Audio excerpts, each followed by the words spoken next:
ബലാത്സംഗം ഇഷ്ടപ്പെടുന്ന സ്ത്രീകൾ നമ്മുടെ സമൂഹത്തിൽ ഉണ്ട് എന്ന് പറഞ്ഞു കഴിഞ്ഞാൽ അതൊരു സത്യം തന്നെയാണ്. അതൊരു കളവല്ല. കാരണം അത്തരത്തിലുള്ള നിരവധിയായിട്ടുള്ള പഠനങ്ങൾ നമുക്ക് മുമ്പിലുണ്ട്. ഇപ്പോൾ 2009 നടത്തിയ ഒരു ഒരു എന്താണ് പബ്ലിഷ് ചെയ്തിട്ടുള്ള ഒരു ജേണൽ, അത് ജേണൽ ഓഫ് സെക്സ് റിസർച്ച് ആണ്. അതൊന്ന് വായിക്കാം. അതെ, അതിൽ പറയുന്നത് അത് ഏതാണ്ട് എന്താണ് 18നും 21 വയസ്സിനും ഇടയിലുള്ള എന്താണ് ഏജ് ഗ്രൂപ്പിനിടയിൽ നടത്തിയിട്ടുള്ളൊരു പഠനമാണ്. അതിൽ 81% സ്ത്രീകളാണ്. ഇതിൽ 62% സ്ത്രീകളും റേപ്പ് ഫാൻറ്റസി എന്ന് പറയുന്നതിനോട് താല്പര്യം പ്രകടിപ്പിച്ചിട്ടുള്ളവരാണ്. അപ്പോൾ നമ്മളിപ്പോൾ രാഹുൽ മാങ്കൂട്ടത്തിൻ്റെ വിഷയത്തിലേക്ക് വരികയാണെങ്കിൽ തീർച്ചയായിട്ടും നമ്മൾ അതിജീവിതയ്ക്കൊപ്പം തന്നെയാണ്, ഒരു സംശയമില്ല അക്കാര്യത്തിൽ. പക്ഷേ ഇവിടെ ബലാത്സംഗം നിലനിൽക്കും എന്നുള്ളതാണ് ഏറ്റവും പ്രധാനപ്പെട്ടിട്ടുള്ളൊരു ചോദ്യം. ഇപ്പോൾ കോടതി അദ്ദേഹത്തിന് ജാമ്യം നിഷേധിച്ചിരിക്കുന്നു. രാഹുൽ വീണ്ടും ജയിലിൽ തന്നെയാണ്. ഒട്ടും അത്ഭുതമേ തോന്നില്ല. കാരണം അദ്ദേഹത്തെ ജയിലിൽ ഇടുക എന്നുള്ളത് ഇവിടുത്തെ ഭരണകൂടത്തിൻ്റെ താല്പര്യമാണ്. അപ്പോൾ അദ്ദേഹം ജയിലിൽ തന്നെയാണ് കഴിയുക. അപ്പോൾ ഇവിടെ യഥാർത്ഥത്തിൽ ബലാത്സംഗത്തെ ഇഷ്ടപ്പെടുന്ന സ്ത്രീകൾ വർദ്ധിക്കുന്നുണ്ടോ എന്നുള്ളതാണ് ചോദ്യം. അങ്ങനെ പ്രത്യേകിച്ച് കൂടുകയും കുറയുകയൊന്നും ചെയ്യുന്നില്ല. ജനസംഖ്യാനുപാതികമായിട്ട് കൃത്യമായിട്ട് ഇത്ര കൂടി ഇത്ര കുറഞ്ഞൊന്നും പറയാൻ പറ്റുന്നൊരു വിഷയമല്ല ഇത്. ഇത് പ്യുവർലി രണ്ട് തരത്തിലുണ്ട്. ഒന്ന്, പുരുഷൻ ഒരു മാനിയാക്കായി കഴിഞ്ഞാൽ, കാമഭ്രാന്തനായി കഴിഞ്ഞാൽ കാണുന്ന എല്ലാവരെയും കയറി പിടിക്കുന്നൊരു ടെൻഡൻസി ഉണ്ടാവും. കൊച്ചു പിള്ളേർ 1 വയസ്സുള്ള കൊച്ചാണെങ്കിൽ എത്രയോ വാർത്തകൾ വരുന്നുണ്ട്. 1 വയസ്സുള്ള കൊച്ചിനെ 2 വയസ്സുള്ള പോയി അത് ആ ടെൻഡൻസി എന്ന് പറയുന്നത് പുരുഷന് മാത്രമുള്ളതാണ്. അത് കുറച്ചുകൂടെ വ്യക്തമായി ക്ലിയറായിട്ട് പറയുകയാണെങ്കിൽ, ഏതെങ്കിലും വനിതാ പോലീസ് സ്റ്റേഷനിൽ സ്ത്രീ വനിതാ ഉദ്യോഗസ്ഥർ ആണുങ്ങൾ തടവുകാരെ പീഡിപ്പിച്ചായിട്ട് കേട്ടിട്ടുണ്ടോ? മറിച്ച് ആണുങ്ങൾ മാത്രമുള്ള പോലീസ് സ്റ്റേഷനിൽ പെണ്ണുങ്ങളോട് മോശമായിട്ട് പരാതികൾ ഇഷ്ടംപോലെ വന്നിട്ടുണ്ട്. അപ്പോൾ ഇവരുടെ രണ്ടുപേരുടെയും നേച്ചറുണ്ട്, ബേസിക് ആയിട്ടുള്ള ഹ്യൂമൻ നേച്ചറുണ്ട്, സ്ത്രീയുടെയും പുരുഷൻ്റെയും. അപ്പോൾ ഇത് തമ്മിൽ അഡ്ജസ്റ്റ് ചെയ്ത് പോകാൻ പറ്റാതെ വരുമ്പോൾ ഇതേ താല്പര്യം വെച്ച് ചില സ്ത്രീകളുടെ മനസ്സിലുണ്ടാവും. പക്ഷേ അവരുടെ സോഷ്യൽ കണ്ടീഷൻ അനുസരിച്ച്, സാമൂഹിക സാഹചര്യം അനുസരിച്ച് അവർക്കിത് പ്രകടിപ്പിക്കാൻ പറ്റില്ല. അതറിയണമെങ്കിൽ ഒരു കാലത്ത് നമ്മുടെ സിനിമ, ഞാനിപ്പോൾ ആ സിനിമയുടെ പേര് മറന്നുപോയി, ഒത്തിരി പഴയ സിനിമയാണ്. ശ്രീവിദ്യ ഒരു കോളേജ് പ്രൊഫസറായിട്ട് അഭിനയിക്കുന്ന സിനിമ. അതിൽ സോമന് ഒരു ക്യാരക്ടറാണ്. സോമൻ ഇവരുടെ ഭർത്താവല്ല. സോമനും അവരുമായി അവിഹിത ബന്ധത്തിൽ ഏർപ്പെടുന്ന ചില രംഗങ്ങളുണ്ടാകുന്നുണ്ട്, സിറ്റുവേഷൻ ഉണ്ടാകുന്നുണ്ട്. അപ്പോൾ ക്ലാസ്സിൽ പഠിപ്പിക്കാൻ ചെല്ലുന്ന ഈ ശ്രീവിദ്യയോട് അവിടുത്തെ സ്റ്റുഡൻസ് ചോദിക്കുക, ടീച്ചർ നിംഫോമാനിയക്ക് അല്ലെ നിംഫോമാനിയക്കിൻ്റെ അർത്ഥം എന്തെന്ന് ചോദിക്കുകയാണ്. കാരണം ഇവർ പലരുമായി ബന്ധപ്പെടാൻ ആഗ്രഹിക്കുന്നു. നിംഫോമാനിയ. അപ്പോൾ ഇവരൊരു കാമഭ്രാന്തി എന്ന് വേണേൽ പറയാം. നമുക്ക് ആ ക്യാരക്ടറാണ് അതിൻ്റെ ടേം അതാണ്. കാമഭ്രാന്തി എന്ന് വേണേൽ പറയാം. പക്ഷേ അതിനപ്പുറം എന്തുകൊണ്ട് രണ്ട് തരത്തിലുള്ള സൗന്ദര്യമുണ്ട്, പുരുഷനുണ്ട്. സത്യനെ ഇഷ്ടപ്പെട്ടിരുന്ന ഒത്തിരി പേരുണ്ട്, പ്രേംനസീറിനെ ഇഷ്ടപ്പെട്ടിരുന്ന ഒത്തിരി സ്ത്രീകളുണ്ട്. രണ്ടും രണ്ട് കാരണങ്ങളാണ്. സത്യൻ മസ്കുലിനാണ്, അതിനെ ഇഷ്ടപ്പെടുന്നവരുണ്ട്. സത്യൻ്റെ കയ്യിൽ നിന്ന് ഒരു അടി കിട്ടിയാൽ നല്ലതെന്ന് വിചാരിക്കുന്നവരുണ്ട്. ഇനി അതിൻ്റെ അടുത്ത സ്റ്റേജ് എന്ന് പറഞ്ഞാൽ, നടന്ന സംഭവമാണെന്നറിയില്ല, ഞാൻ വായിച്ചറിഞ്ഞ സംഭവമാണ്. ഒരു കത്തോലിക്ക കംപ്ലീറ്റ് യാഥാസ്ഥിതിക കത്തോലിക്ക കുടുംബം. അവിടെ 4 പെൺകുട്ടികളുണ്ട്. അതിൽ ഏറ്റവും ഇളയ പെൺകുട്ടിയുടെ കല്യാണം ആലോചിക്കുന്നു. മറ്റേ 2 കന്യാസ്ത്രീയാകാൻ വിട്ടു, ഒരെണ്ണം കെട്ടിച്ചിട്ടില്ല. അപ്പോൾ ഈ പെൺകുട്ടിയെ നല്ലൊരു ആലോചന വേണം. അപ്പോൾ ഇവർ വളരെ പ്രാർത്ഥന, പള്ളി ഇതെല്ലാമായിട്ട് കഴിഞ്ഞ് വിശ്വാസികളായിട്ട് കഴിഞ്ഞുകൊണ്ടിരിക്കുന്നവരാണ്. അപ്പോൾ ഈ കുട്ടിക്ക് അതിനെ പറ്റിയൊരു ചെറുക്കനെ കിട്ടണം. തപ്പിത് നടന്ന് അതുപോലെ തന്നെ ഒരു ചെറുക്കനെ കിട്ടി. രാവിലെ വൈകുന്നേരം പ്രാർത്ഥന, പള്ളിപ്പോക്ക് എല്ലാമായിട്ട് നടക്കുന്ന, എല്ലാവരോടും അച്ഛനോടും അമ്മോടും കൂട്ടുകാരോടും എല്ലാം വളരെ ഭയഭക്തി ബഹുമാനത്തോടെ ഭർത്താവ്. അത് കഴിഞ്ഞ് ഇവിടെ അവിടെ യാതൊരു തരത്തിൽ എടിയുന്നോ നീന്നോ ഒന്നും വിളിക്കുകയില്ല, ഒരു ജോലി ഇവളെ കൊണ്ട് ചെയ്യിക്കില്ല. ഇവിടെ രാജകുമാരിയെ പോലെയാണ് ഭർത്താവിൻ്റെ വീട്ടിൽ എല്ലാവരും കാണുന്നത്. കുറച്ച് കഴിഞ്ഞപ്പം 2 ആഴ്ച കഴിഞ്ഞപ്പോൾ ഭാര്യ വീട്ടിലേക്ക്, ഇവിടെ വീട്ടിലേക്ക് തിരിച്ചു വന്നു. ഞാൻ ഇനി അങ്ങോട്ട് പോകുന്നില്ലെന്ന് പറഞ്ഞു. എന്താണെന്ന് ചോദിച്ചപ്പോൾ കാര്യം പറയുന്നില്ല. വീണ്ടും ഇവള് അങ്ങോട്ട് പോയി. വീണ്ടും കുറേ നാൾ കഴിഞ്ഞ് തിരിച്ചു വന്നപ്പോൾ കൂട്ടുകാരോട് കാര്യം പറഞ്ഞു, ഇന്നതാ പ്രശ്നം, അവനെക്കൊണ്ട് ഒരു ചുണയില്ല. അവൾ പറഞ്ഞ അവനെക്കൊണ്ടൊരു ചുണയില്ല, ഒന്നിനും കൊള്ളിയില്ലെന്ന് രീതിയിലാണ് പറയുന്നത്. അപ്പോൾ കൂട്ടുകാർ പറഞ്ഞു, നീ വീട്ടിൽ ചെന്നിട്ട്, ഭർത്താവിൻ്റെ വീട്ടിൽ ചെന്നിട്ട് നീ ഇത്തിരി വഴക്കൊക്കെ ഉണ്ടാക്കാൻ തുടങ്ങുക, അമ്മായിയമ്മയും ഭർത്താവിനെയൊക്കെ 2 തെറിയൊക്കെ പറ, അപ്പം ചിലപ്പോൾ അവൻ ചൂടാവുമെന്ന് പറഞ്ഞു. എന്നിട്ടും ഇവളതെല്ലാം ചെയ്യുകയാണ്. അത് ശ്രദ്ധിച്ച് ഈ ഭാഗം ശ്രദ്ധിക്കണം. ഇവൾ അവിടെ ചെന്ന് ചെയ്യുന്നു, എന്നിട്ടൊന്നും അനങ്ങുന്നില്ല. ഇവനോട് പറഞ്ഞു, ഇവൻ്റെ കൂട്ടുകാർ പറഞ്ഞത് എന്നാ പറഞ്ഞേ, നീ അവളെ മര്യാദയ്ക്ക് ഒന്ന് ദേഷ്യപ്പെട്ട് നോക്കുക. ദേഷ്യപ്പെട്ടിട്ടും പിന്നെ ദേഷ്യപ്പെടാൻ പറ്റുന്നില്ല. എന്നിട്ടും അവർക്ക് ഒതുക്കയില്ല. ഭയങ്കര വഴക്കിലേക്ക് ഇവരെത്തിക്കൊണ്ടിരിക്കുകയാണ്. അവസാനം ഇവനോട് പറഞ്ഞു, നീ ആ പെണ്ണിനിട്ടൊരു അടി കൊടുക്കാൻ പറഞ്ഞു. വീട്ടിൽ ചെന്നിട്ട് പരസ്യമായിട്ട് അടിക്കാൻ പറഞ്ഞു. ഈ ചെറുക്കനോട് പറയാണ്. അപ്പോൾ ഇവൻ ആ അടിക്കാൻ ഇവന് ധൈര്യം ഇല്ലാത്തവൻ, ഒരിക്കലും കള്ള് എന്താണെന്ന് പോലും അറിയത്തില്ലാത്തവൻ ബാറിൽ കയറി കൂട്ടുകാരുടെ കൂടെ കയറി കുടിച്ച് ഫിറ്റായി ബോധം ഇല്ലെങ്കിൽ മാത്രമേ അവർക്ക് തൊഴാൻ പറ്റുള്ളൂ, അടിക്കാൻ പറ്റുള്ളൂ. അതിൻ്റെ പെട്ടെന്ന് തീർക്കാം, അടിക്കാൻ പറ്റുള്ളൂ. ആ അടിക്കാൻ ശ്രമിക്കുന്നതിന് ഇവൻ വീട്ടിൽ ചെന്ന് വഴക്കുണ്ടാക്കിയപ്പോൾ ഒറ്റ അടി കൊടുത്തു വെക്കട്ടെ. കലിപ്പന്റെ കാന്താരി. ഒറ്റ അടി കൊടുത്തു. അടി കൊടുത്തു കഴിഞ്ഞപ്പോഴത്തേക്ക് ഇപ്പോൾ അവനെ കെട്ടിപ്പിടിക്കുകയാണ്. എനിക്കിതുപോലൊരു ചേട്ടനെയാണ് വേണ്ടായിരുന്നു എന്നും പറഞ്ഞു. മനസ്സിലായോ? ഈ തല്ലുന്ന അത്തരം ആണായിട്ട് പെരുമാറുന്ന അത്തരം ഒരു സങ്കല്പം ഒത്തിരി പെൺകുട്ടികളിൽ നമ്മൾ സിനിമയായിട്ടും കൾച്ചറായിട്ടും വളർത്തി കൊണ്ടുവന്നിട്ടുണ്ട്. തീർച്ചയായിട്ടും നമ്മൾ തീർച്ചയായിട്ടും അതിജീവിതയ്ക്കൊപ്പമാണ്, ഒപ്പം രാഹുൽ മാങ്കൂട്ടത്തിലും ഒപ്പമാണ്. കാരണം എന്തുകൊണ്ടാന്ന് വെച്ച് കഴിഞ്ഞാൽ ഹ്യൂമൻ റിലേഷൻഷിപ്പാണത്. അതിൽ നമുക്ക് അതിരുപറമ്പുകൾ നിശ്ചയിക്കാൻ പറ്റില്ല ഇവിടെ. പക്ഷേ ഈ അതിജീവിത പറയുന്നതിനെല്ലാം, അതിജീവിതം എന്ത് പറഞ്ഞു കഴിഞ്ഞാൽ അതിനെ വിശ്വസിച്ചോളണം എന്ന് പറയുന്ന ഒരു അടിച്ചേൽപ്പിക്കൽ, അല്ല ആ അടിച്ചേൽപ്പിക്കല് ഈ മുഖ്യധാരാ മാധ്യമങ്ങൾ, അവിടെ ഇരിക്കുന്ന മാധ്യമ പ്രവർത്തകര്, പൊതുസമൂഹത്തിൽ ആളുകൾക്കിടയിലൊക്കെ വളരെ നൈസായിട്ട് ഇങ്ങനെ ഇഞ്ചക്ട് ചെയ്യുന്നുണ്ട്. അതായത് അതിജീവിത എന്ത് പറഞ്ഞു കഴിഞ്ഞാലും അത് വിശ്വസിച്ചോളണം, അങ്ങനെ വിശ്വസിക്കാൻ സൗകര്യമില്ല എന്നുള്ളതാണ്. അപ്പൊ അതുകൊണ്ട് അതിജീവിതയ്ക്കും കള്ളം പറയാലോ, അല്ല അതിജീവിതയ്ക്ക് കള്ളം പറഞ്ഞൂടെ? ഇപ്പൊ ഈ നമ്മുടെ കയ്യിലുള്ള ഈ ക്ലബ് 7 ഹോട്ടൽ മുറിയിൽ സംഭവിച്ച ആ കാര്യങ്ങളാണ് ഈ പരാതിയിൽ എഴുതിയിരിക്കുന്നത്. ഞാൻ നേരിട്ട് കണ്ടിട്ടില്ല അവിടെ എന്താ സംഭവിച്ചത്, താങ്കളും കണ്ടിട്ടില്ല, ഈ പൊതുസമൂഹത്തിൽ ഇരിക്കുന്ന ആരും കണ്ടിട്ടില്ല. ഒരു CCTV ദൃശ്യങ്ങൾ വേണം അതിന് കൃത്യമായിട്ട്, അല്ലെങ്കിൽ നമുക്കൊരു കള്ളപ്പരാതി എഴുതി, വ്യാഖ്യാനങ്ങൾ മാത്രമേ കേട്ടിട്ടുള്ളൂ. അല്ലെ നമുക്ക് കള്ളപ്പരാതി എഴുതാലോ. അല്ല, വ്യാഖ്യാനങ്ങൾ മാത്രമേ കേട്ടുള്ളൂ. സംഭവം നടന്നാൽ പോലും ഇവള് അവനെ പിടിച്ചിട്ട് കയ്യെ പിടിച്ചിട്ട് പോയതാണോ നമുക്കറിയത്തില്ല. ആ ചിത്രഭാഗം അവിടെ ഇല്ല. എല്ലാ കേസിലും അങ്ങനെ വരുന്നത്. ഇപ്പൊ ഈ സംഭവം ഇവിടെ തിരുവല്ലയിൽ ഇവിടെയും നടന്ന, കാനഡയിൽ നടന്നുള്ള വേറൊരു ആരോപണം ഇപ്പോൾ വീണ്ടും വരുന്നുണ്ട്. അതിനെക്കുറിച്ച് നമ്മൾ തർക്കിക്കേണ്ട ആവശ്യമില്ല. ഇതെന്തുകൊണ്ട് ഇങ്ങനെ സംഭവിക്കുന്നു എന്നുള്ളതാണ് ഞാൻ ആദ്യം ചോദിച്ച ചോദ്യം. അവിടെ കിടക്കുക, ഒരു വനിതാ പോലീസ് സ്റ്റേഷനിൽ എന്തുകൊണ്ടൊരു പീഡന കേസ് ഉണ്ടാകുന്നില്ല എന്നുള്ള ചോദ്യമുണ്ട്. ഒരു ഞാൻ വഴങ്ങിക്കൊടുക്കാൻ തയ്യാറാണെങ്കിൽ ഇപ്പോൾ അവിടെ ആണുങ്ങളെ പീഡിപ്പിക്കുന്നുണ്ടോ? അങ്ങനെയുള്ള കേസുകളും വളരെ റയറസ്റ്റ് ഓഫ് ദ റയറായിട്ട് കേട്ടിട്ടുണ്ട്. ഹോസ്റ്റലിൽ പാൽ കൊണ്ട് കൊടുക്കാൻ പോയ പയ്യൻ്റെ കഥയൊക്കെ നമ്മൾ പണ്ട് കൊച്ചുകാലത്ത് വായിച്ചിട്ട് ഇപ്പോൾ അത്തരം കഥയൊന്നും കേൾക്കുന്നില്ല. അപ്പോൾ ഇത് എന്തുകൊണ്ട് ഇങ്ങനെ ഉണ്ടാകുമെന്ന് വെച്ചാൽ ഒന്നിൽ ജനറ്റിക് ആയിരിക്കാം, അല്ലെങ്കിൽ ഇപ്പം രാഹുലിൻ്റെ ഒരു മാനസിക രോഗിയായിട്ട് ചിത്രീകരിക്കാനുള്ള ശ്രമം നടക്കുന്നുണ്ട്. ഇതിലിപ്പം ഈ അതിജീവിത പറയുന്ന ഒരു കാര്യമുണ്ട്, എനിക്ക് ട്രോമ ബോണ്ടിങ് ആയിരുന്നു ഉണ്ടായിരുന്നത്. അപ്പം നമ്മൾ പറഞ്ഞ കാര്യം വ്യക്തമാണ്. ട്രോമ ബോണ്ടിങ് എന്ന് പറഞ്ഞു കഴിഞ്ഞാൽ പെയിനിലൂടെ റിലീഫ് കിട്ടുന്ന ഒരു മാനസിക പ്രക്രിയയാണ്. അതായത് ഈ പറയുന്ന പോലെ അത്തരം ആളുകളോട് തന്നെ സ്ലട്ട് ഷെയിം ചെയ്യുന്ന അല്ലെങ്കിൽ ഉപദ്രവിക്കുന്ന, ദേഹത്ത് തുപ്പുന്ന ആളുകളോട് അനുരാഗം തോന്നുക. അതുകൊണ്ടാണ് ആ അനുരാഗം തോന്നിയത് കൊണ്ടാണ് യഥാർത്ഥത്തിൽ വീണ്ടും ആരെ കാണാൻ വേണ്ടി പോയത്. ഈ 2025 ഒക്ടോബറിൽ രാഹുൽ വിളിച്ചിട്ടോ അല്ലെങ്കിൽ ഇവര് കാണാൻ താല്പര്യപ്പെട്ടിട്ടോ എന്നുള്ള കാര്യത്തിൽ വ്യക്തതയില്ല ഇപ്പോഴും. എങ്കിലും 3 മണിക്ക് രാത്രി ഫ്ലാറ്റിൽ ഇങ്ങനെ ക്ലബ് 7 ഹോട്ടലിൽ ഇത്രയും ദാരുണമായിട്ട് ദേഹത്ത് ഉപദ്രവിച്ചു എന്ന് ഇവര് പരാതിയിൽ കുറ്റപ്പെടുത്തുന്ന ആളെ രാത്രി പോലും കാണാൻ ഭയമില്ല എന്നുള്ളതാണ്. ആ ഭയമില്ലായ്മ മാറുന്നതിൻ്റെ ഇപ്പോൾ ഉദാഹരണത്തിന് നിങ്ങൾ ആ സ്ത്രീ പുരുഷ റിലേഷൻഷിപ്പിൻ്റെ അവരുടെ റിലേഷൻഷിപ്പിൻ്റെ നേച്ചർ പഠിക്കുക. ഒരു സ്ത്രീ ഭയങ്കര വിഷമവും സങ്കടവും ഉണ്ടായിക്കഴിഞ്ഞാൽ ഭർത്താവിൻ്റെ ആയിരിക്കും ചോദിച്ചു, ഭർത്താവിൻ്റെ നെഞ്ചിലേക്ക് അവൾ ചായുന്നേ, ഭർത്താവ് അവിടെ നെഞ്ചിലേക്കല്ല ചായുന്നാണോ? എന്തുകൊണ്ടത്? അവൾ കീഴടക്കപ്പെടണം എന്നുള്ള ഒരു സൈക്കോളജി അവളെ ഭരിക്കുന്നുണ്ട്. കീഴടക്കപ്പെടുന്ന പുരുഷന്റെ കൂടെ ചേർന്ന് നിൽക്കാൻ അവൾക്ക് ഇഷ്ടമാണ്. കീഴടക്കുന്ന പുരുഷന്റെ കൂടെ ചേർന്ന് നിൽക്കാൻ ഇഷ്ടമാണ്. അതിന്റെ കുറെ കൂടെ മാനിഫെസ്റ്റ് ചെയ്ത് വരുമ്പോഴാണ് ബലാത്സംഗത്തിലേക്കും റേപ്പിലേക്കും മാറുന്നത്. അത് ഇഷ്ടപ്പെടുന്ന സ്ത്രീകൾ സ്വാഭാവികമായിട്ടും ഉണ്ട്. എല്ലാവരും ഇഷ്ടപ്പെടുന്നുണ്ടെന്ന് പോലും പറയാൻ പറ്റില്ല, പക്ഷേ കുറെ പേരെങ്കിലും അത് ഇഷ്ടപ്പെടുന്നുണ്ട്. തീർച്ചയായിട്ടും. അതിനിടയ്ക്ക് നമ്മൾ ഭാരത സ്ത്രീധൻ ഭാവശുദ്ധി എന്ന് പറഞ്ഞുകൊണ്ടിരുന്നാൽ ചിലവായിലൂടെ. ഇനി രണ്ടാമത്തെ കാര്യം, ഇതിൻ്റെ സൈക്കോളജിക്കൽ നിയമം എടുത്തു കഴിഞ്ഞാൽ ഈ പെൺകുട്ടികൾ ഇപ്പോഴും പേടികളല്ല. ഇപ്പം ഏറ്റവും കൂടുതൽ സമൂഹത്തിൽ പബ്ലിസിറ്റിയും അറിയപ്പെടുന്നവരും സിനിമാ രംഗത്തുള്ളവരാണ്, പെണ്ണുങ്ങളാണ്. ഹേമ കമ്മിറ്റിക്ക് കൊടുത്ത റിപ്പോർട്ടൊന്നും പുറത്താക്കാൻ അവർ സമ്മതിക്കുന്നില്ല, പുറത്തുവിടാൻ സമ്മതിക്കുന്നില്ല. നാണക്കേടാന്നാണ് പറയുന്നത്. ഈ നാണക്കേടെന്ന് പറഞ്ഞാൽ അവർക്ക് സ്ത്രീക്കുള്ളൂ. രാഹുൽ മാങ്കൂട്ടത്തിന് നാണക്കേടില്ലേ? നാണക്കേട് എല്ലാ രണ്ടു കൂട്ടർക്കും ഒരേ വികാരമല്ലേ വേണ്ടത്? സ്ത്രീകൾക്ക് മാത്രം നാണക്കേടെന്ന് പറഞ്ഞൊരു വികാരം അല്ല. അതായത് അതിലേക്ക് ഇന്ത്യയിൽ പ്രശ്നം എന്താണെന്ന് വെച്ച് കഴിഞ്ഞാൽ നമ്മുടെ സമൂഹം ഇപ്പോഴും വളരെ അടഞ്ഞ ഹൃദയത്തോടും അടഞ്ഞ മനസ്സോടും കൂടിയിട്ട് നിൽക്കുന്ന ആളുകളാണ് ഒരുപാട് ആളുകൾ.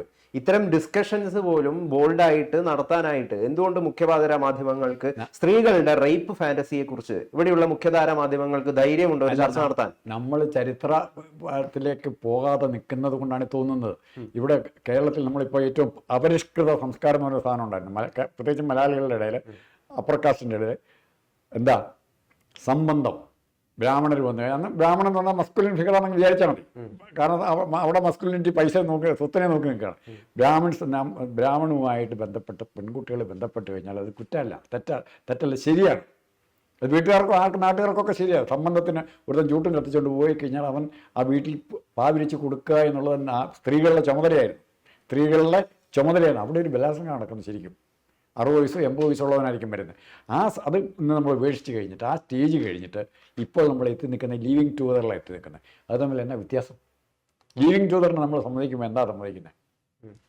എന്താ നമ്മൾ അവിടെ നടക്കുന്നത്? അവിടെ നമ്മൾ അയാളെ മനസ്സിലാക്കുക എന്നുള്ളതാണ്. അല്ല, മനസ്സിലാക്കൽ ഏത് തരത്തിലുള്ള മനസ്സിലാക്കലും? എല്ലാ തരത്തിലുള്ള ശാരീരികപരമായിട്ടുള്ള ലൈംഗികപരമായിട്ടുള്ള മനസ്സിലാക്കലും ഇവന് പൊട്ടൻഷ്യൽ ഉണ്ടോ എന്ന് അനുസരിച്ചിട്ട് തീരുമാനിക്കാം എല്ലാമാണ്. അപ്പൊ അവിടെ എല്ലാത്തരം പരീക്ഷണങ്ങളും വിശ്വാസം ബോധ്യപ്പെടലുകളും ഉണ്ടായ ശേഷമാണ് ബന്ധം തുടരണോ വേണ്ടിയോ തീരുമാനിക്കുന്നത്. പലപ്പോഴും 90% ബന്ധങ്ങളും ലിവിങ് ടുഗദറിനെ പറ്റി പഠിച്ചുള്ള എല്ലാ പഠിത്തവും 1 വർഷം അല്ലെങ്കിൽ 2 വർഷത്തിൽ കൂടുതൽ മുമ്പോട്ട് പോയിട്ടില്ല. അപ്പോൾ പിന്നെ കുട്ടികളുടെ ഇതിലെ ഏക പ്രശ്നം, സ്ത്രൈണഭാവത്തിൻ്റെ ഏക പ്രശ്നം എന്ന് പറഞ്ഞാൽ കുട്ടികളെ നോക്കി സംരക്ഷിക്കേണ്ട ചുമതല, ബാധ്യത ഇവരുടെ പെടലിലേക്കാണ്. അതുകൊണ്ട് മാത്രമാണ് ഇവരുടെ സെക്ഷൽ ഫീലിങ്സ് അത്രയും പുറത്തേക്ക് വരാത്തത്. ഞാൻ മുള കുടിക്കുമ്പോൾ ഉണ്ടാകുന്ന ഒരു സാറ്റിസ്ഫാക്ഷൻ ഉണ്ട്, അത് വേറെ തരത്തിലും കിട്ടാം. അവിടെ ആ വേർതിരിവ് സ്ത്രീ പുരുഷ ബന്ധത്തിലുണ്ട്. പക്ഷെ മറിച്ച് പല സ്ത്രീകളും ഇഷ്ടപ്പെടുന്നു. ചിലപ്പോൾ ഒറ്റയ്ക്ക് താമസിക്കുന്നവരായിരിക്കും, ബസ്സിൽ ഒരുമിച്ചിരിക്കുമ്പോൾ നല്ല തണുപ്പത്തിരുന്ന് യാത്ര ചെയ്യുമ്പോൾ ഉണ്ടാകുന്ന സംഭവങ്ങൾ ബസ്സിലൊക്കെ വാച്ച് ചെയ്താൽ നമ്മൾ കാണിക്കുന്ന ഒത്തിരി കാര്യങ്ങൾ കാണാം. പരിചയമുള്ളവരും പരിചയമില്ലാത്തവരും തമ്മിൽ ഏതെല്ലാം തരത്തിൽ ബന്ധം. ഇവിടുത്തെ ചില കോളേജുകളിലേക്ക് നോക്കി എന്താ കാണാം, നിങ്ങൾ പകൽ ഈ 12 മണിക്ക് നോക്കി ഓരോ കോളേജിൽ. എന്നാൽ ആ നാണം മാറി, പണ്ട് നാണം ഉണ്ടായിരുന്നു. അല്ല, ഇതിലിപ്പം 2.5 വർഷം ഇവർ തമ്മിൽ ബന്ധം ഉണ്ട് എന്നായിരുന്നു പറയുന്നത്. ഈ 2.5 വർഷത്തെ ബന്ധത്തിലെ ഏതാനും ചെറിയ ചാറ്റ് സംഭാഷണങ്ങൾ മാത്രമാണ് നമ്മൾക്ക് മുമ്പാകെ ഉള്ളത്, പൊതുസമൂഹത്തിന് മുമ്പാകെ ഉള്ളത്. ഈ 2.5 വർഷത്തിനിടയിൽ ഇവർ ഒരുപാട് ഫോൺ സംഭാഷണങ്ങൾ നടത്തിയിട്ടുണ്ടാവാം, ഒരുപാട് ചാറ്റുകളൊക്കെ നടത്തിയിട്ടുണ്ടാവാം, അതിൽ ഇവർ പലതും സംസാരിച്ചിട്ടുണ്ടാവാം. ഇതൊന്നും നമുക്കറിയില്ല.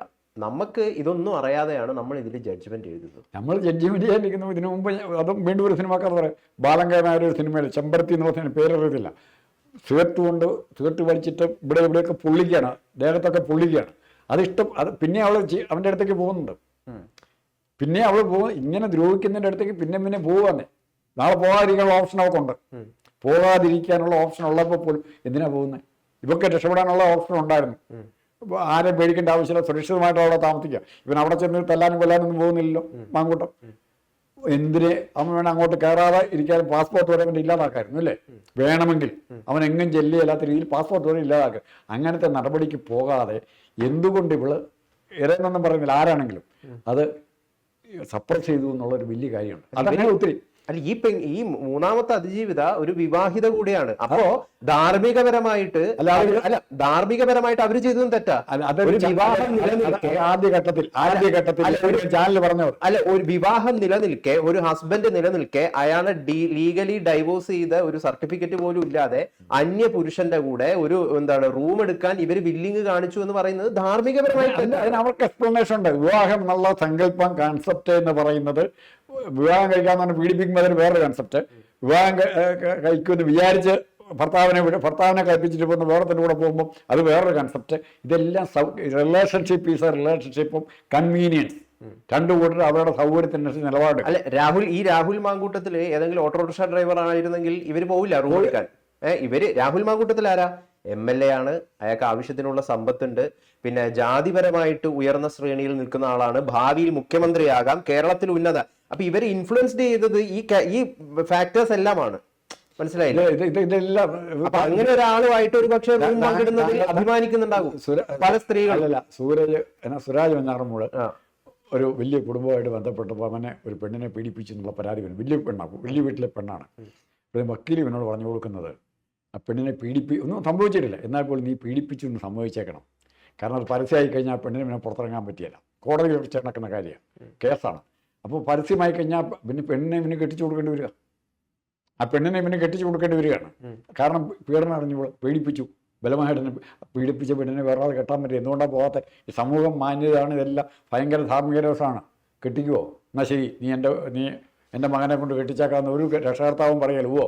തീർച്ചയായിട്ടും. സാർ ഇവിടെ എല്ലാവരും രാഹുലിനെ കുറ്റപ്പെടുത്തിക്കൊണ്ട് പറയുന്ന ഒരു കാര്യം, അതായത് ഇവൻ ഒരു ഇരപിടിയനാണ്. ഇവൻ ഇങ്ങനെ പെൺപിള്ളേർ ഇങ്ങനെ അന്വേഷിച്ച് പിടിച്ച് അവരുമായിട്ട് ലൈംഗിക സുഖം ആസ്വദിച്ച് അവരെ വലിച്ചെറിഞ്ഞ് മറ്റൊരാളെ തേടി പോകുന്ന ഒരു ഒരു ഒരു വേട്ട മൃഗമാണ് എന്നുള്ള രീതിയിൽ അദ്ദേഹത്തെ ചിത്രീകരിക്കുന്നുണ്ട് രാഹുൽ മാങ്കൂട്ടത്തിലെ.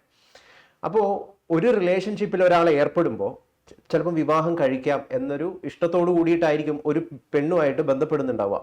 പിന്നീട് അവരെ മനസ്സിലാക്കിയതിനു ശേഷം ഒരു 2-3 മാസത്തിന് ശേഷം ഇവള് ശരിയില്ല, എനിക്ക് വിവാഹം കഴിക്കാൻ, ആദ്യം ഞാൻ വിവാഹം കഴിക്കാം എന്ന താല്പര്യം അറിയിച്ചിട്ടുണ്ടെങ്കിലും പിന്നീട് അവരെ മനസ്സിലാക്കിയപ്പോൾ വിവാഹം കഴിക്കാൻ എനിക്ക് താല്പര്യമില്ല എന്ന് ഒരു ബോധ്യം ഉണ്ടായിട്ടുണ്ടാവും. അങ്ങനെ ബോധ്യം ഉണ്ടാവാനുള്ള അവകാശമില്ലേ എല്ലാവർക്കും? എല്ലാ ടെസ്റ്റ് കേസ് ഒരു ടെസ്റ്റ് കേസോടെ പറഞ്ഞിട്ട് കൃത്യമായിട്ട് പറഞ്ഞു നിർത്താം. എന്താണെന്നറിയോ? ഇപ്പോൾ ഒരു ബസ്സിൽ നമ്മൾ യാത്ര ചെയ്യുകയാണ്, ഒരു പുഴയുടെ കരയെക്കൂടെയാണ് ബസ് പോകുന്നത്, സ്ലോ മോഷനിൽ പോവാണ്. ഒരു വശത്ത് കുറേ ആണുങ്ങൾ നിന്ന് കുളിക്കുന്നുണ്ട്. പെണ്ണുങ്ങളുടെ കാര്യം നമ്മൾ പറയേണ്ട ആവശ്യമില്ല, ആണുങ്ങൾ നിന്ന് കുളിക്കുന്നുണ്ട്. ഈ ബസ്സിലുള്ള ആ സൈഡിലിരിക്കുന്ന പെണ്ണുങ്ങൾ മിക്കവാറും അങ്ങോട്ട് തന്നെ നോക്കും, ആണുങ്ങൾ കുളിക്കുന്നിടത്തേക്ക് നോക്കും, പുറകെ ഒന്ന് വാച്ച് ഇതൊക്കെ നമ്മൾ ഒബ്സർവ് ചെയ്ത് കഴിഞ്ഞാൽ എൻ്റെയും നിങ്ങളുടെയും നമ്മുടെ സ്വന്തക്കാരുടെയും പരിചയക്കാരുടെയും എല്ലാം പെരുമാറ്റത്തിൽ ഇത്തരം അതിൻ്റെ അഡ്വാൻസ്മെൻറ്റ് കൂടും. ചിലരൊന്ന് ബസ്സൊക്കെ കിടന്ന് ഒഴിക്കും തോണ്ടിയിട്ട് പോകും, ചിലർ കുറച്ചുകൂടി അഡ്വാൻസ് ചെയ്യും. അപ്പോൾ അത് നമ്മുടെ ഓരോരുത്തരുടെ തൻ്റെ അനുസരിച്ചാണ്. ബസ്സൊക്കെ കയറി പെണ്ണെ പിടിക്കുന്ന തൻ്റെ കൂടെ വേണം, അല്ലെങ്കിൽ ഇവരൊക്കെ വേണം, രണ്ടും ഉണ്ടായി, ഏതെങ്കിലും ഒന്നുണ്ടാകണം. അപ്പോൾ അങ്ങനത്തെ കൾച്ചറിലേക്ക് നമ്മൾ വളർന്ന് എത്തിയിരിക്കുന്നു. ഇപ്പോൾ ഇത് പീഡനമാകുന്നതിൻ്റെ കാര്യം ഇത് വിലപേശലും കൂടിയായി. അല്ലെ ഹേമ കമ്മിറ്റി വിലപേശുക. ഈ പെൺകുട്ടിക്ക്, ഈ അതിജീവിതയ്ക്ക് അല്പമെങ്കിലും ബുദ്ധിയും വിവരവും അതുപോലുള്ള സംഭവങ്ങളൊക്കെ ഉണ്ടാകേണ്ടിയിരുന്നു എന്ന് നമ്മൾ ആഗ്രഹിക്കുകയാണ്. അതുകൊണ്ട് ഇത് കാണുന്ന സ്ത്രീകളുണ്ടെങ്കിൽ നിങ്ങൾ അല്പമെങ്കിലും ബുദ്ധിയും വിവേകവും ഒക്കെ പ്രകടിപ്പിക്കുക.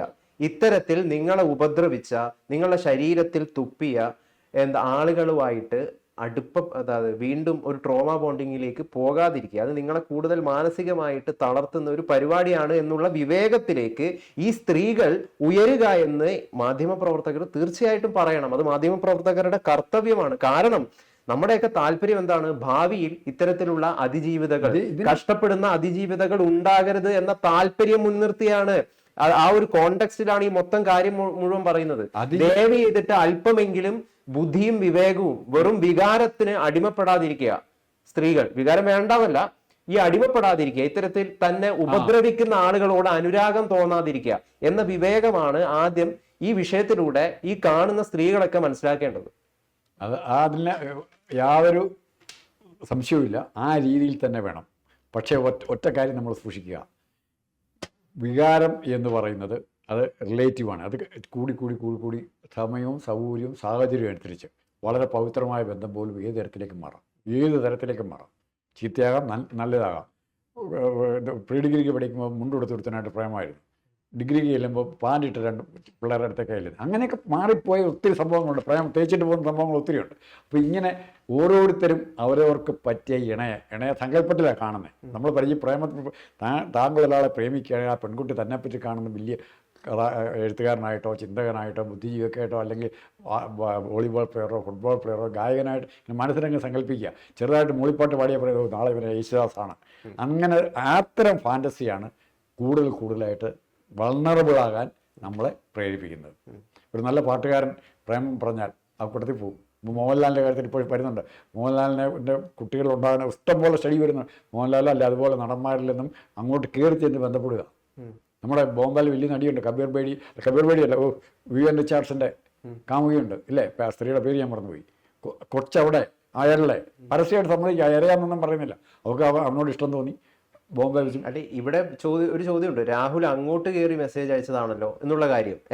പിന്നീട് ഒരു ഭർത്താവുള്ള, സ്വന്തം ഒരു ഭർത്താവുള്ള ഒരു സ്ത്രീ എന്തിനാണ് ഇയാൾക്ക് വീണ്ടും മെസ്സേജ് അയച്ച് ഇയാളുമായിട്ട് ബന്ധപ്പെടാൻ നിന്നത്? ഇയാളുമായിട്ട് ബന്ധപ്പെടാൻ അവരവരുടെ ഭർത്താവിനെ വഞ്ചിക്കാൻ ഉദ്ദേശിക്കുന്നു. ഇയാൾ രാഹുൽ മാങ്കൂട്ടം കല്യാണം, അത് ധാർമ്മികപരമായിട്ട് രാഹുൽ മാങ്കൂട്ടത്തിന്റെ കുടുംബത്തെ കൂടെ വഞ്ചിക്കില്ലേ? നിങ്ങൾ ധാർമ്മികതയുടെ കാര്യം പറയുമ്പോൾ ആ ധാർമ്മികതയുടെ കാര്യം കൂടി പറയണേ. അല്ല, ധാർമ്മികതയുടെ ആ അളവ് പോലെ അങ്ങോട്ട് മാറ്റി വെച്ചിട്ട് ഇത് പരസ്യമായിട്ട് പറയാൻ എല്ലാവരും നാണക്കേട് കൊണ്ടാണ് പറയാതിരിക്കുന്നത്. ആ നാണക്കേടെന്നുള്ള അംശം സമൂഹത്തിന്റെ വിമർശനം എന്നുള്ളത് അങ്ങോട്ട് കുറച്ചു കഴിഞ്ഞാൽ ഈ പെണ്ണുങ്ങളെല്ലാം തൻ്റെ ഇടത്തോടെ രംഗത്ത് വരും. ഇത് വരരുത്, ഒരു പെണ്ണും പറയരുത് എന്നുള്ള സമൂഹത്തിലെ ഏറ്റവും വലിയ സെലിബ്രിറ്റികളുടെ പരാതിയാണ്. കണ്ണീരിൽ കൂറുന്ന കത്തുകളാണ് ഇവിടെ പൂഴ്ത്തിവെച്ചിരിക്കുന്നത്, ഹേമ കമ്മിറ്റിയുടെ പൂഴ്ത്തിവെച്ചിരിക്കുന്നത്. അങ്ങനെ ഒരു സൊസൈറ്റിയിൽ നിന്നും സ്ത്രീകൾക്ക് നീതി കിട്ടുമെന്ന് വിചാരിക്കാൻ പറ്റില്ല. അത് പൂട്ടി ഹേമ കമ്മിറ്റിയുടെ പെട്ടിയുടെ താക്കോലും കട്ടത്തിച്ച് നടക്കുന്ന പിണറായി വിജയൻ വരാൻ ഉത്തരം പറയേണ്ടി വരും. എന്തായാലും MLA-യുടെ ധാർമ്മികത, അതായത് ഒരു പബ്ലിക് മൊറാലിറ്റി എന്ന് പറയുന്ന ഒരു സങ്കല്പമുണ്ട്. ആ സങ്കല്പത്തിൽ നിന്ന്, ആ ഫ്രെയിം വർക്കിൽ നിന്ന് ഔട്ട്സൈഡ് നിന്നിട്ടാണ് രാഹുൽ മാങ്കൂട്ടത്തിൽ പ്രവർത്തിച്ചത് മുഴുവൻ. അതുകൊണ്ടാണ് ഇത് യഥാർത്ഥത്തിൽ ആക്ച്വലി ഒരു വലിയ പ്രശ്നമായിട്ട് നമ്മുടെ നാട്ടിൽ തീരുന്നത്. അതുകൊണ്ട് തന്നെയല്ലേ പബ്ലിക് മൊറാലിറ്റി എന്ന് പറയുന്നത് ഓരോ സൊസൈറ്റിയിലും ഓരോന്നാണ്, ഓരോ ജാതിയിലും ഓരോന്നാണ്. ഇപ്പം ചില ജാതികളിൽ മദ്യപിക്കുന്നത് തെറ്റല്ല, പബ്ലിക് മൊറാലിറ്റി ചെറിയ ഉദാഹരണം പറയുന്നത്. മറിച്ച് ചിലയിടത്ത് അത് വലിയ കുറ്റമാണ്. ചിലയിടത്ത് ആണുങ്ങളുടെ മുഖം കാണാൻ സമ്മതിക്കില്ല.